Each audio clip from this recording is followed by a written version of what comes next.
nila? Sabihin ko po sa inyo, this is my friend, you go to... Pakilala mo yung lugar mo, ganito. Ay, Ganito ito po yung sitwasyon mo. pamamahin ko, ito po yung, ako po yung may-ari ng Ermita Church. Talaga? This is my house, you know. Ah, So, alam mo na, okay? kasi dito ka lang nakatira. Ayan, dito sila, no? So, ito yung, dinala ko muna sila bago ako aalis. Kakanta ko, Kakanta ka pa rin ba?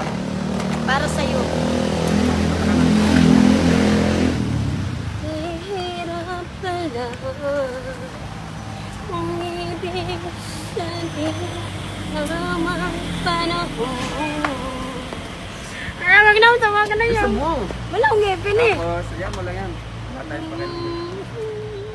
Ayun, di, nakalimutan ko na. Kaya mo, tuloy mo na. Okay na yun, nakalimutan ko na eh. Tuloy mo na. Ay, kumanta kaya ako dito. Hindi ko kabisado kapag walang ano eh. Ano? Okay na yun. Sige. Sige, sabihin mo na lang sa kanya. Panoorin niyo yung TikTok, ganun. Panurin yung TikTok kong kabaliwan.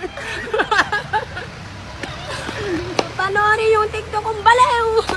Tapos, ano pa? Waki ka na, waki. Waki. Waki. Bye-bye. Sabihin mo na, bye-bye. Bye-bye po.